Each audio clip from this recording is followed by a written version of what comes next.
Question کیا تھا کہ کیا یہ جو کہا جاتا ہے جی فاسق کو سلام کرنا ناجائز ہے، تو یہ اب تو ہر طرف فاسق و فاجر بہت سارے لوگ ہوتے ہیں. ہمارے والد صاحب بھائی بھی کہتے ہیں کہ بہت سارے لوگ اعلانیہ گناہ کر رہے ہوتے ہیں، خراب کام کر رہے ہیں، کہ ان کو سب کو سلام کرنا چھوڑ دیں، کیسے اس پر عمل پیرا ہو.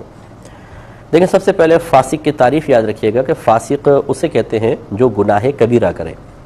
اب اگر وہ چھپ کر رہا ہے تو اس کو فاسق غیر معلن کہتے ہیں. معلن کا مطلب ہوتا ہے اعلان کرنے والا. تو یہ ایسا گناہ کبیرہ کرنے والا ہے جو اعلان نہیں کر رہا. اعلان کا مطلب سب کے سامنے کچھ کرنا، چھپ کے کر رہا ہے تو اس کو فاسق غیر معلن کہتے ہیں. اور ایک فاسق ایسا ہوتا ہے جو اعلانیہ طور پہ کر رہا ہوتا ہے، سب کے سامنے چرس پی رہا ہے، ہیروئن پی رہا ہے، شراب پی رہا ہے، گالیاں بک رہا ہے، عورتوں کو چھیڑ رہا ہے اور گندی حرکتیں کر رہا ہے، اس کو کوئی پرواہ نہیں کہ لوگ مجھے دیکھ رہے ہیں. اسے کہتے ہیں فاسق معلن. تو فاسق معلن فاسق غیر معلن سے بدتر ہوتا. ایک تو یہ فاسق کی تعریف. اب ہمارے اکابرین نے کہا کہ فاسق کو سلام نہ کریں، کیونکہ اس میں تعظیم کا پہلو ہے، اور جب آپ فاسق کی تعظیم کریں گے تو لازم بات ہے کہ جب ایک گناہ کے ساتھ عزت پا رہا ہو تو کبھی بھی گناہ چھوڑنے کی طرف نہیں آئے گا.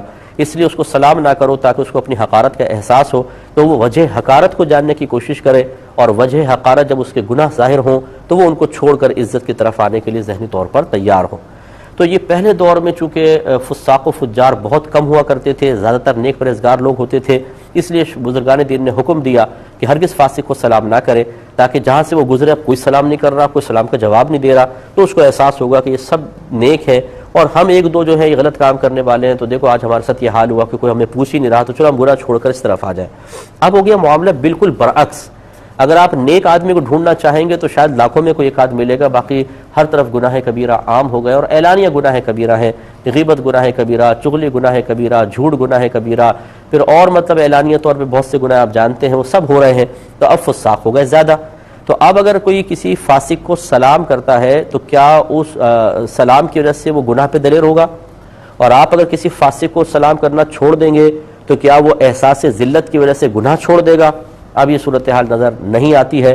تو جس مقصود کی وجہ سے فاسق کو سلام کہنا منع کیا گیا تھا اب وہ مقصد حاصل ہوتا نظر نہیں آ رہا، بلکہ معاملہ برعکس ہو گیا کہ اگر آپ فاسق کو سلام نہ کریں تو وہ ناراض ہو کے دین سے دور ہوتا ہے. یہ دیکھو دیندار ہمارے نہ سلام کا جواب دیتے ہیں اور نہ خود سلام کرتے ہیں. یہ کیسا سلام کرنا تو نبی کی سنت ہے، اور وہ آپ سے دور ہو جائے گا. تو کیسے اس کو نصیحت کریں گے، کیسے اس کو ہدایت دیں گے، کیسے اس کو نیکیوں کی طرف بلائیں گے؟ اس کے برعکس اگر آپ فاسق فاجر کو سلام کرتے ہیں تو وہ خوش ہوتا ہے. یار دیکھو یہ نیک آدمی ہے، داڑھی والے ہیں، نمازی ہیں، عالم ہیں، مفتی ہیں، یا کوئی کسی مذہبی ماحول سے وابستہ ہے اور مجھے سلام کر رہے ہیں، تو ایک دل میں شرمندگی ندامت سی ہوتی ہے، وہ اس کو قریب لائے گا، اور دل میں محبت پیدا ہوگی، وہ قریب آئے گا. تو اب یہاں معاملہ تھوڑا سا برعکس نظر آتا ہے. لہذا آج کل کے دور میں فاسق و فاجر کو سلام کرنا مطلقاً منع نہیں کیا جائے گا. ہاں ہم یہ ضرور کہیں گے کہ اگر آپ کے سلام کرنے سے کسی شخص کے اندر دل میں دین کی حقارت پیدا ہوتی ہو، آپ کی حقارت پیدا ہوتی ہو، ایسے فاسق و فاجر کو ہرگز سلام نہ کریں. مثال کے طور پہ کوئی بہت بڑا سیٹ ہے جو غلط کاموں کے اندر معروف ہے اور غلط حرکتوں کے اندر معروف ہے، اور آپ ہیں دیندار، اور آپ جا کے اس کو کہتے ہیں جی السلام علیکم، تو آپ کا سلام کرنے سے اس کا تکبر اور بڑھے گا کہ دیکھو میں تو غلط حرکتیں کر رہا ہوں اور یہ داڑھی والے دیندار میرے سامنے آ کے ڈر کر جھک کے مجھے سلام کر رہے ہیں.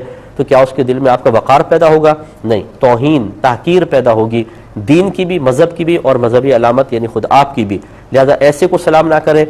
دوسری بات یہ کہ اگر آپ کے سلام کرنے سے واقعی کوئی گناہوں پہ دلیر ہوتا ہے، مثال کے طور پہ آپ ایک عالم دین ہیں، ایک فاسق و فاجر ہے، وہ بتاتا ہے میں یہ گناہ کر رہا ہوں، لیکن آپ اس کو سمجھاتے نہیں ہیں بلکہ اس کو اور سلام کر رہے ہیں اور اس کی عزت کر رہے ہیں، تو وہ کبھی بھی اپنے گناہ کو نہیں چھوڑے گا، بلکہ وہ تو کہے گا جب اگر میں اتنا ہی برا ہوتا تو فلاں عالم صاحب مجھ سے کیسے صحیح طریقے سے ملتے، حالانکہ سب جانتے ہیں، فلاں کیسے مجھے سلام کرتے، حالانکہ سب جانتے ہیں. تو اس طریقے سے معظم دینی کا خاص طور پر کسی کے ساتھ ایسا رویہ اختیار کرنا اس کو دلیر کر دے گا. لہذا ایسے کو بھی سلام نہ کیا جائے.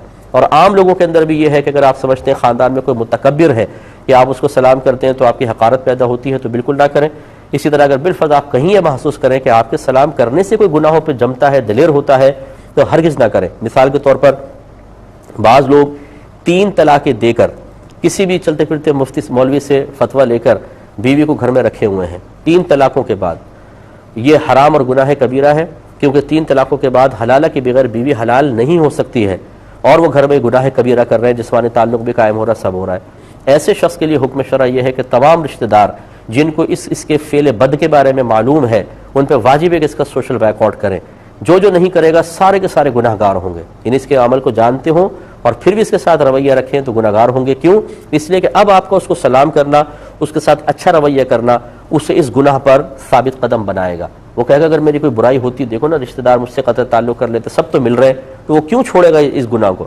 اگر آپ سارے اس کا بیک آؤٹ کر لیں کہ نہیں تم نے کہیں سے بھی فتویٰ لیا ہو لیکن یہ غلط ہے، ایک اجنبی، یہ تمہاری بیوی تمہارے لیے اجنبی عورت بن چکی ہے، 3 طلاق کے بعد بالکل ساتھ نہیں رہ سکتے ہو، اور پھر تم ساتھ رہ رہے ہو، ہم تم سے نہیں ملیں گے، نہ تمہاری موت میت میں آئیں گے، نہ تمہاری شادی بیاہ میں آئیں گے، نہ تمہیں بلائیں گے. تو اس کے 14 طبق روشن ہوں گے کہ جب سارے رشتہ دار اس کو بالکل اٹھا کے باہر پھینک دیں گے تو پھر اس کو لازمی طور پر شرعی طریقے سے اس عورت کو اپنانا ہوگا. تو اب یہاں اگر آپ سلام جواب کریں گے تو یہ بالکل غلط ہوگا. اس میں امید ہے کہ آپ کو مسئلہ سمجھ میں آ گیا ہوگا. ایک کہتے ہیں کہ خواتین کے سلام کا کیا حکم شرع ہوگا.